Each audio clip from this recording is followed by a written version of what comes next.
Thanks for watching Afternoon Live.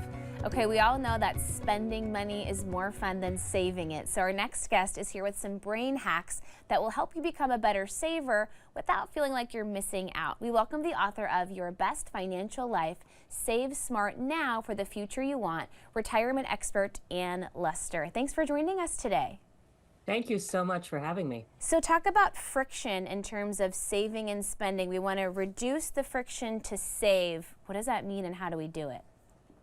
So when we save money, it's painful, right? Denying yourself something that you want right now and giving it away to your savings account, which is hard to feel good about. It's painful. And when we've got a pot of money saved up, it's really tempting to tap into when we want to buy something. So what we want to do is make it easy to get the money into our savings account, automate it.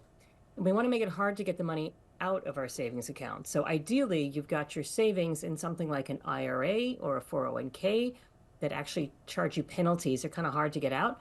The other great way to do this is to put it into a bank account that you can't see on your home screen. So maybe set up a separate savings account, a high yield account at a different institution, so it's not sitting right there tempting you all the time. And those are kind of ways that kind of do the dual act of reducing the friction to save while increasing the friction to spend, which that can just be so hard. That retail high feels so good sometimes. You know, another thing to think about when you're spending money is to actually make it harder. So, if you still have a checkbook, like writing a physical check is kind of painful. Paying in cash is kind of painful. Everybody stares at you. Why are you taking so long, right? That little tap that you do is super easy. So slowing yourself down is a great tip. That's a good idea, and we all kind of lose track of our subscriptions sometimes, so just taking inventory of what you have and then not auto-renewing every single thing can be helpful as well.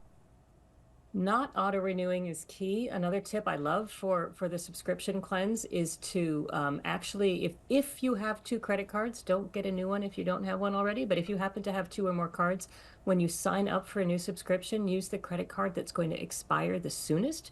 And that way you've got an automatic break on when you're going to have to, the credit card company asks you to update your information, and you can actually ask yourself, do I really use that all that much? That's a really good idea. Tell me about this idea of consumption creep, that maybe you get a raise, maybe you get a financial windfall somewhere, and you start to spend to kind of just catch up with what you think you should be doing. That is so common, and it's natural. If you've been living, maybe you're just starting out and you've got a roommate or you're driving an old beater of a car, you get a raise and you're like, oh my gosh, I can spend that raise and get a new apartment. I can get rid of my roommate. I can buy a new car. And you end up taking that entire raise and spending it all on more consumption. A little bit of that is okay, but if we do that over and over again, we never boost our savings rate. And we get used to living a really nice lifestyle. So when we retire, we've got to replace this very, maybe even extravagant lifestyle, and it's very painful to cut back. So Yeah. I think saving half of every raise keeps you out of that consumption creep category. That's a great place to start. And you actually have some great ideas, 3 ways to decide if a luxury item is really worth the splurge. Because some things are worth the investment, but you've got to be really sure when you're letting go of that cash.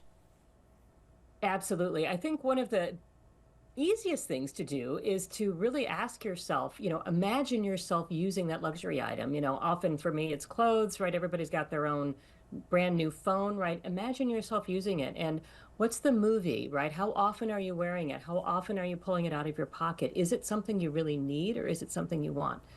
Another great way to manage some of that splurge spending is to put a 0 on it, because that's how much it's costing you if you invested that money instead. So adding a 0 is a great way to really ask yourself, do I really need to spend, maybe it's $100. Well, if it's $1,000, which is what it would be worth in 10 or 20 years if you didn't spend it, maybe you should hold off on that. That's a great way to think about it. And then making a wish list or a shopping cart and sitting on it for just a bit. That's a great way to kind of tap in and go, oh, I really wanted that 2 days ago, but maybe not so much anymore. Well, it's another way to slow yourself down, right? Tap the brakes. Figure out all the ways in your life that you can tap the brakes so you don't spend your money so quickly. Yeah, I just had something in my cart a couple of days ago, and I thought about it, and I decided against it. So now I'm adding a 0, and I feel $200 richer. Exactly. That's exactly how this is supposed to work. Easy stuff. It can be, worth reminding us sometimes, but it's all pretty basic things that we can realistically integrate into our lives to make things better later on. It's a slow process. It's a marathon, not a sprint, and every little bit does help.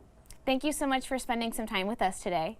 Oh, thank you so much for having me. Of course, and we'll have more information on our website at katu.com. There's the book again, Your Best Financial Life.